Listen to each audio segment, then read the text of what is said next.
Hi there, my name is Nicole Saki. I am a member of group number 2.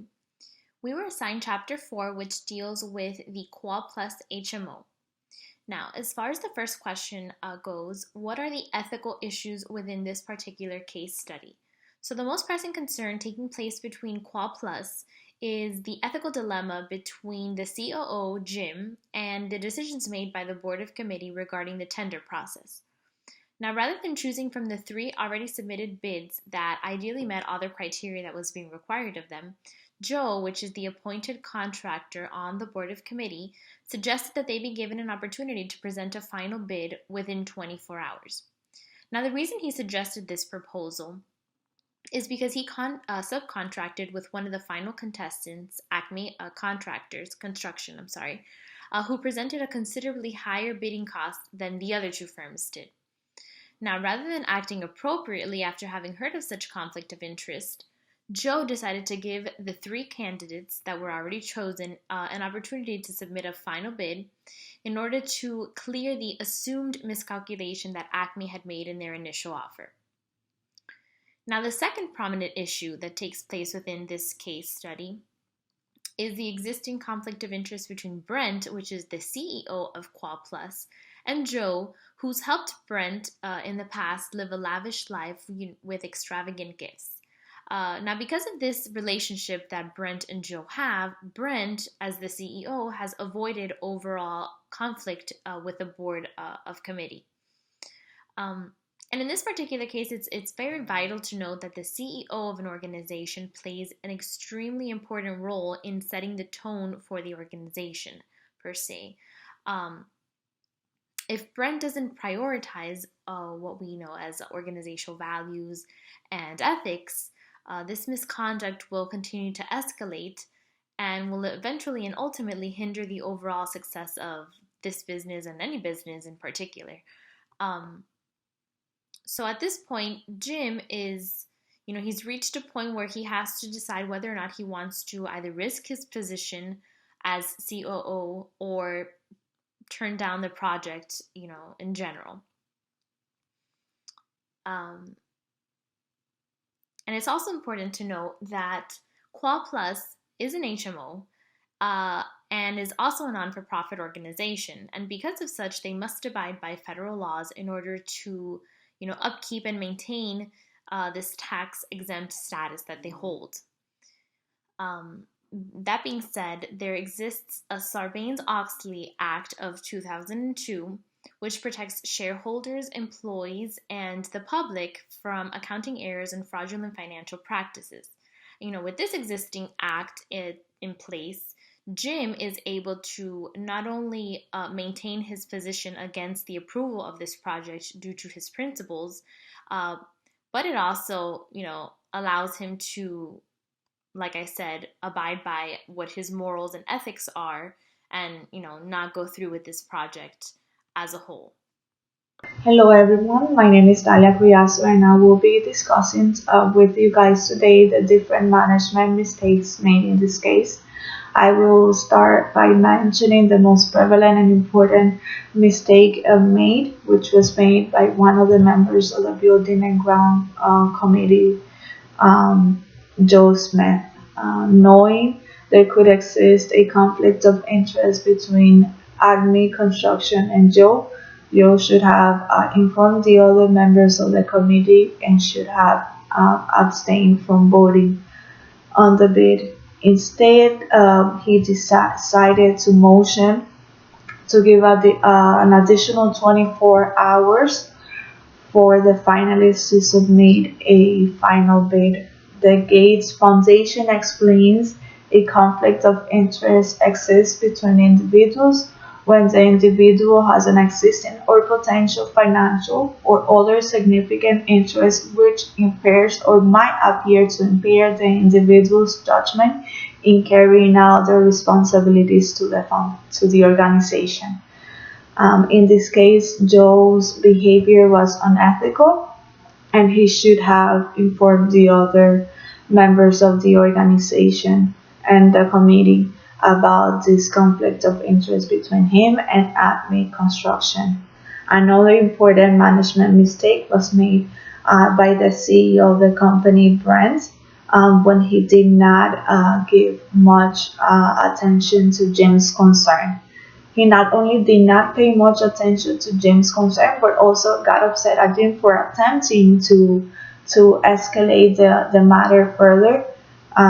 He even told Jim, which is the CEO of the company, to be careful because he might be putting his job at risk by, escalating the matter any further. As the CEO of the company, according to the American College of Healthcare Executives, uh, executives should always seek assistance from ethics resources when there is ethical uncertainty. Furthermore, encourage others to use organizational resources to address challenging ethical issues. Finally, another mistake made in this case was made by the COO of the company, Jim, by not escalating the matter any further. And since he believed he was putting his job at risk, by considering all the benefits and generosity shown by Brent, he exposed himself to future expectations of unethical behavior. Who are the key stakeholders in this case? Well, first of all, we have Jim Goodrich, who is the Chief Operating Officer of Quad Plus HMO. We also have Joe Smith, who is owner of Smith Masonry and board member of the Building and Grounds Committee for Quad Plus HMO. And then we also have Brent Williams, who is the CEO of Quad Plus HMO. Now, specifically, Jim Goodrich, as Chief Operating Officer, he's a key stakeholder in this case because of his role in the building approval of the new corporate office complex. He is faced with the dilemma of reporting the questionable move made by Joe Smith regarding the bidding process for the building contract.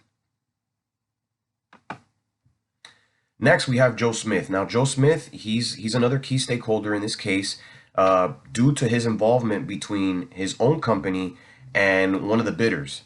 One of the bidders, Acme Corporation, has subcontracted with Joe's masonry company in the past, causing a clear conflict of interest due to his potential professional benefit if Acme were to win the bid.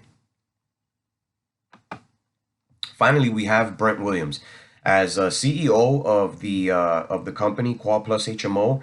He's definitely a key stakeholder in this case, especially once Jim, as it's made aware in the case study, makes Brent aware of the circumstances surrounding Joe and the Acme Corporation. Once Jim makes Brent aware of these circumstances, it immediately becomes the responsibility of Brent as CEO to report the potential conflict of interest. So, what steps can be taken within the organization to remedy these mistakes? Three things need to happen. One, we need to assess the situation, and management must take leadership. Two, we need to fix the situation and make sure the formal bid process is absent of any conflict of interest. And three, there needs to be a redevelopment of the ethics program to make sure this doesn't happen again. So first, the CEO has a responsibility to the organization.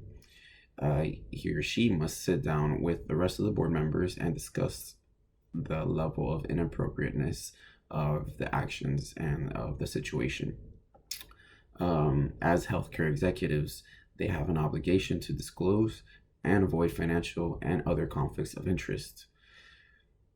And then to make sure this situation is fixed, the bids should be kept confidential with the names of the vendors removed, and they should be opened and reviewed simultaneously to make sure that it's a fair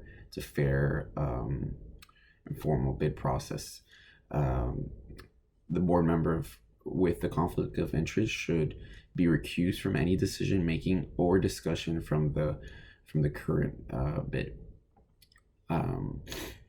There also needs to be moving forward, there needs to be a redevelopment of the organizational culture. Um, Ethical culture is found to be key to improving ethical behavior in organizations, and ethical programs should be used to strengthen this culture. To make sure this works, a development of a clear code of conduct needs to be the starting point so that ethics training and discipline for violators are effective enforcers of the ethical culture. Culture is something that takes time to develop, and reinforcing it with new training, ethics training, and appropriate discipline will help solidify that. But as we know, the CEO is the leader of the organization. He acts as a liaison between the board members and the rest of the organization, and he or she needs to be a visible role model of ethical conduct. So in this particular situation, he needs to discontinue the misuse of organizational resources. What I think happened here is this the actions of the CEO kind of affected the culture, and told the rest of the organization it's okay to take advantage sometimes of relationships, and there's also been a lack of education of the ethical committee, the board members. They all did not realize the moral implications and of the bid process and the conflict of interest. So that's a sign that it's not the people, it's not the board members, it's not the ethics committee. It is a problem with the process, it's a problem with the training and education and the culture with the organization. So that needs to be redeveloped, so to avoid any more run-ins of conflict of interest.